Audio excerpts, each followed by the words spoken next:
실험실에서 거의 100년 가까이 절대적인 권위를 누려온 장비가 있습니다. 바로 원심분리기인데요. 세포 연구에 없어서는 안 될 존재지만 사실 그 작동 방식을 들여다보면 좀 섬뜩해요. 살아있는 세포를 액체에 띄워서 분당 수천 번씩 돌려서 바닥에 내동댕이 치는 거니까요. 비유하자면 사람을 세탁기에 넣고 탈수 코스로 돌리는 것과 같다고 하죠. 그렇죠. 살아있는 생명체를 다루는 방식치고는 굉장히 과격한 방법입니다. 하지만 이제 세포를 세척하고 분리하는데 이보다 확실하고 저렴한 방법이 없었거든요. 그래서 지난 한 세기 동안 연구자들은 이걸 당연한 필요 악으로 받아들여 왔습니다. 데이터를 얻으려면 어쩔 수 없는 희생이다. 이렇게 생각한 거군요. 네, 맞습니다. 그런데 이 100년 묵은 어쩔 수 없는 희생에 정면으로 반기를 든 기억이 있습니다. 보내주신 자료 묶음이 바로 큐리옥스라는 바이오 기업에 대한 심층 분석 보고서인데요. 오늘은 이 자료들을 토대로 큐리옥스가 어떻게 감히 100년 된 기술에 도전장을 내밀었는지, 그들의 진짜 무기는 무엇인지, 그리고 왜 바로 지금이 중요하다고 말하는지 함께 깊이 파고들어 보겠습니다. 이게 단순히 기계 하나 바꾸는 이야기가 아니라 바이오 연구의 패러다임 자체를 바꾸려는 거대한 계획인 것 같더라고요. 네, 아주 흥미로운 접근을 하고 있는 회사입니다. 자, 그럼 문제의 본질부터 좀 짚어보죠. 원심분리가 세포에 스트레스를 준다는 건 알겠는데 이게 연구 현장에서 구체적으로 어떤 문제를 일으키나요? 그러니까 세포가 좀 아프다 하는 것 이상의 심각한 문제가 있는 겁니까? 바로 그 지점이 중요합니다. 이게 단순히 윤리적이거나 감성적인 차원의 문제가 아니거든요. 데이터의 질과 연구의 효율성이라는 아주 현실적인 문제로 바로 연결됩니다. 현실적인 문제요? 네. 자료에서 지적하는 핵심 문제는 크게 세 가지인데요. 첫 번째가 가장 근본적인데 바로 데이터의 왜곡입니다. 데이터의 왜곡이요? 네. 예를 들어서 아주 희귀한 암세포를 연구한다고 한번 상상해 보시죠. 원심분리기를 한번 휙 돌리고 나면 그 귀중한 세포의 한 30-40%가 물리적 충격으로 터져서 사라져버릴 수 있습니다. 와, 30-40%나요? 네.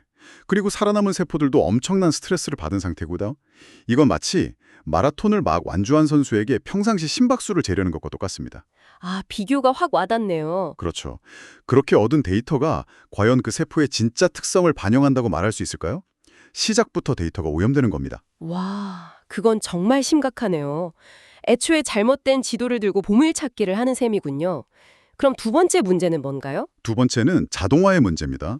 현대 신약 개발은 속도전이라서 대부분의 과정이 로봇으로 자동화되거든요. 네, 그렇죠. 그런데 원심 분리기는 구조가 복잡해서 이 자동화 시스템에 통합하기가 아주 까다롭습니다. 기존 로봇 시스템 외에 원심 분리기 자체랑 그걸 옮길 또 다른 로봇팔 같은 걸 추가로 설치해야 하죠. 자료에 따르면 여기에 약 1억 6천만 원 이상의 막대한 추가 비용과 실험실의 넓은 공간이 필요합니다. 배보다 배꼽이 더 커지는 격이죠. 결국 연구 효율을 높이려다 오히려 발목을 잡히는 일종의 병목 현상이 생기는 거군요. 정확합니다. 그게 바로 세 번째 문제입니다. 이 모든 과정이 신약 개발처럼 속도가 생명인 분야에서는 정말 치명적인 병목 현상을 만듭니다. 수작업으로 하자니 느리고 부정확하고 자동화를 하자니 돈과 공간이 너무 많이 드는 딜레마에 빠지는 거죠. 알겠습니다. 문제의 심각성은 충분히 이해가 되네요. 그래서 큐리옥스가 플루토와 C라는 기술을 해답으로 내놓았는데 제가 자료를 보면서 정말 흥미로웠던 지점이 있습니다. 100년 된 기계를 대체한다고 해서 뭔가 거대하고 미래적인 새 장치가 나올 줄 알았거든요. 그런데 전혀 아니더라고요. 이 기술의 진짜 혁신은 어디에 있는 건가요? 바로 그 예상 밖의 지점이 큐리옥스 전략의 핵심입니다. 사실 초기 1, 2세대 기술인 라미너 워시는 예상하셨던 그대로였습니다. 특수하게 설계된 노즐이 달린 전용 장비가 반드시 필요했죠. 그렇군요. 성능은 뛰어났지만 고객 입장에선 완전히 새로운 시스템을 비싼 돈 주고 사야 한다는 부담이 있었던 거죠. 일종의 그들만의 리그였던 셈입니다. 폐쇄적인 생태계를 만들었던 거군요. 마치 애플 제품처럼요. 맞습니다. 그런데 3세대 기술인 플루토 워시는 발상을 180도 뒤집었습니다. 특수 노즐이라는 하드웨어를 버리고 실험실이라면 어디에나 있는 가장 기본적인 도구, 파이펫을 이용하기로 한 겁니다. 잠깐만요. 파이펫이요? 그 액체 옮기는 스포이트 같은 거 말씀하시는 거죠? 네, 바로 그 흔한 파이펫입니다. 이걸로 세포를 세척한다는 아이디어는 누구도 못했던 거죠. 그럼 특별한 기계가 아니라 그냥 파이펫을 쓴다면 기술은 대체 어디에 있는 거죠? 바로 소프트웨어에 있습니다. 눈에 보이는 하드웨어가 아니라 그 파이펫의 움직임, 액체를 빨아들이고 내뱉는 속도와 각도를 나노초 단위로 정밀하게 제어하는 소프트웨어 알고리즘, 이게 핵심 기술입니다. 아, 유체의 흐름을 섬세하게 제어해서 세포는 바닥에 가만히 붙어있게 만들고 노폐물만 살며시 씻어내는 거죠. 하드웨어의 혁신이 아니라 소프트웨어의 혁신으로 문제를 푼 겁니다. 이제야 그리의 그력이네요. 이건 단순히 기술의 진보가 아니라 사업 모델 자체를 전환한 거군요. 그렇습니다. 비싼 전용 장비 없이도 이미 전 세계 수만 개 실험실에 깔려있는 기존 자동화 로봇 장비에 이 소프트웨어만 탑재하면 된다는 뜻이니까요. 바로 이 지점에서 상업성과 확장성이라는 단어가 단순한 구호가 아니라 현실적인 무기가 되는 겁니다. 기술의 본질을 하드웨어에서 소프트웨어로 옮겨서 판을 바꿨다는 점이 정말 인상 깊네요. 자, 그럼 이렇게 영리한 기술을 어떻게 시장에 팔 것인가 하는 문제가 남습니다. 이미 자동화 장비 시장은 해밀턴, 테칸 같은 거대 기업들이 꽉 잡고 있는데 후발주자가 비집고 들어갈 틈이 있었을까요? 보통은 그랬겠죠. 하지만 큐리옥스의 시장 침투 전략은 정면 승부가 아니었습니다. 자료를 보면 아주 촘촘하게 설계된 3가지 전략이 나오는데 첫 번째 무기가 바로 플루토 코드라는 이름의 소프트웨어입니다. 이건 뭐 고전적인 트로이 목마 전략이라고 할 수 있습니다. 트로이 목마요? 흥미롭네요. 경쟁사의 성벽 안으로 몰래 들어간다는 의미인가요? 정확합니다. 해밀턴이나 테칸 같은 경쟁사와 우리 하드웨어가 더 좋다고 싸우는 대신 당신들의 훌륭한 로봇 장비에 설치해서 쓸 수 있는 더 뛰어난 세포 세척 소프트웨어를 만들었습니다. 라고 제안하는 겁니다. 경쟁사의 플랫폼을 우리 제품의 숙주로 삼는 거죠. 와, 이렇게 되면 이미 시장에 깔린 수만 대의 장비가 하룻밤 사이에 큐리옥스의 잠재 고객으로 바뀌게 됩니다. 와, 그건 정말 영리하네요. 그런데 한편으론 굉장히 위험한 전략 아닌가요? 만약 해밀턴 같은 회사가 어디서 감히 하면서 소프트웨어 업데이트로 큐리옥스의 플루토 코드를 막아버리면 그만 아닌가요? 아주 날카로운 지적입니다. 당연히 그런 리스크가 존재하죠. 그래서 큐리옥스는 자신들을 막는 것보다 파트너로 삼는 게 더 이득이 되도록 판을 짰습니다. 큐리옥스 기술을 탑재하면 경쟁사 장비의 가치가 더 올라가고 결국 더 많은 고객을 유치할 수 있게 되니까요. 아, 적을 나의 영업사원으로 만드는 전략이군요. 네, 그런 셈이죠. 실제로 주요 자동화 장비 회사들과 공식 파트너십을 맺으면서 이런 리스크를 관리하고 있습니다. 알겠습니다. 리스크까지 계산된 영리함이었군요. 자, 그럼 두 번째 전략은 뭔가요? 두 번째는 플루토 알파라는 보급형 모델을 통한 가격 파괴 전략입니다. 기존에 원심 분리기를 포함한 자동화 시스템을 구축하려면 2에서 3억 원이 들었잖아요. 네, 꽤 비쌌죠. 근데 이 보급형 모델은 가격을 4천만 원대까지 획기적으로 낮췄습니다. 예산이 넉넉지 않은 대학 연구실이나 작은 스타트업 바이오텍까지 모두 고객으로 끌어들이겠다는 거죠. 기능에 좀 차이가 있겠군요. 네, 여러 시약을 정교하게 섞는 항체 칵테일링 같은 고급 부가 기능을 과감히 빼고요. 오직 세포를 부드럽게 세척한다는 핵심 기능만 남겼습니다. 문턱을 완전히 허물어서 일단 자신들의 기술을 경험하게 만드는 데 집중한 모델입니다. 그렇군요. 소프트웨어로 기존 시장의 상층부를 공략하고 보급형 모델로 시장의 저변을 넓힌다. 그렇다면 마지막 세 번째 전략은 이 두 사이의 빈틈을 채우거나 아니면 전혀 다른 시장을 노리는 거겠네요? 후자에 가깝습니다. 바로 올인원 고급형 모델들입니다. 이 장비들은 우리는 당신의 시간을 아껴주고 데이터의 질을 높여주는 프리미엄 가치를 제공합니다. 라고 말하는 거죠. 프리미엄 가치요? 네, 제가 대학원 때 실험실에서 금요일 오후마다 가장 하기 싫었던 일이 바로 항체 칵테일링이었거든요. 아, 왜요? 여러 조기의 기싼 시약을 정확한 비율로 섞어야 하는데 조금이라도 손이 떨리거나 계산을 잘못하면 일주일치 실험을 망치기도 합니다. 상상만 해도 스트레스 받네요. 그렇죠. 그런데 이 올인원 장비는 그런 귀찮고 실수하기 쉬운 시약 혼합 작업부터 염색, 세척까지 분석 전처리 전 과정을 버튼 하나로 끝내줍니다. 이건 단순히 노동력을 대체하는 수준을 넘어 사람의 실수를 원천 차단해서 데이터의 신뢰도를 극적으로 높여주는 효과가 있습니다. 아, 시간을 돈으로 사는 대형 제약사나 연구소에게는 아주 매력적인 제안이겠네요? 바로 그겁니다. 들어보니 정말 빈틈이 없네요. 돈이 없으세요? 그럼 보급형을 쓰세요. 새 장비는 부담스럽다고요? 그럼 소프트웨어만 쓰세요. 시간과 데이터 품질이 더 중요하다고요? 그럼 프리미엄 모델이 있습니다. 구매자의 어떤 반론에도 다 대답을 준비해 놓은 것 같습니다. 맞습니다. 구매자의 심리를 완벽하게 꿰뚫고 어떤 이의도 피해갈 수 있는 촘촘한 그물망을 짜놓은 셈입니다. 자, 그럼 이 강력한 무기들을 가지고 구체적으로 어떻게 시장을 장악해 나갈 계획인지가 궁금합니다. 좋은 제품을 가진 것과 시장의 표준이 되는 것은 전혀 다른 차원의 문제잖아요. 자료 후반부에 나오는 성장 전략이 이 이야기의 클라이막스처럼 느껴졌습니다. 네, 아주 명확하고 단계적인 3단계 성장 로드맵을 제시하고 있습니다. 1단계는 현재 집중하고 있는 단계로 핵심 고객 확보 및 락인 전략입니다. 락인이요? 네, 자료에 첨부된 고객사 명단을 보면 정말 입이 떡 벌어질 정도입니다.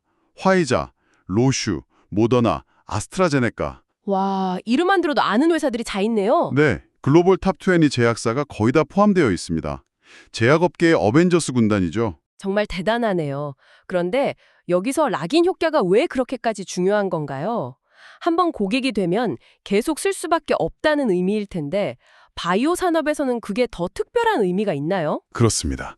이게 이 산업의 가장 독특한 특징 중 하나인데요. 신약 개발 분야는 사람의 생명과 직결되기 때문에 규제가 상상 이상으로 엄격합니다. 그렇죠. 만약 화이자가 어떤 신약을 개발하면서 임상시험 계획서에 세포 세척은 큐리옥스 장비로 3분간 진행한다는 내용을 표준 업무 절차, 즉 SOP에 한 번 등재하고 승인을 받으면 그 신약이 판매되는 동안에는 절대로 다른 장비로 바꿀 수가 없습니다. 아, 데이터의 일관성을 유지해야 하니까요. 맞습니다. 바꿨다가 약효나 부작용의 미세한 차이라도 생기면 큰일 나니까요. 즉, 한 번 SOP에 들어가면 그 신약의 라이프 사이클 내내 보통 10년 이상 안정적인 매출을 보장하는 강력한 자물쇠가 채워지는 셈입니다. 그건 정말 강력한 해자네요. 그런데 그게 큐리옥스에게는 양날의 검이 별 수도 있지 않을까요?